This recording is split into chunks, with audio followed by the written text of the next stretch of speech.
आळंदी आळंदीला प्रबळ जे गुह्य होतं ते प्रबळ बोलण्याचं ठिकाण नेवास आहे. जे गुह्य होतं ते प्रबळ बोलण्याचं ठिकाण आळंदी नाही. जे गुह्य होतं त्याला प्रगट करण्याचं ठिकाण नेवास आहे.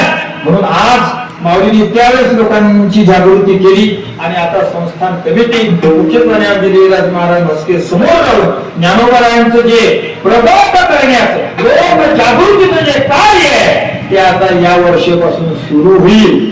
खरंच तुम्ही पुण्यवान आहात. आळंदी नंतर आता तुमचं नाव इतकं मोठं होणार आहे. रचना आळंदीला ज्ञानोबारायांनी अवताराला पूर्ण केलं, पण अवताराचं जे प्रयोजन आहे, अवताराचं जे कार्य आहे ते कार्य तुमच्या जिल्ह्यात नव्हे तुमच्या तालुक्यात ज्ञानोबारायांनी केलं.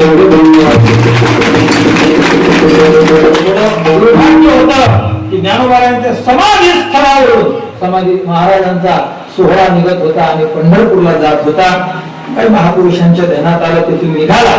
पण आपलं एक दुर्भाग्यच होतं की जिथं माऊलींची खरी सक्रियता आहे या ठिकाणाहून माऊलींचा सोहळा नव्हता. पण आता संस्थान कमिटीच्या मनामध्ये आलं. त्याला आमचे परमपूजनीय गुरुवर्य राऊत बाबाही कारण ठरले. आणि विशेष हे की आज ज्ञानोबारांच्या गादीला साजवणारे भूषवणारे आदरणीय पूजनीय श्री वेदांताचार्य देवीदास महाराज म्हस्के, मला की इथं काल्याची सेवा आहे का?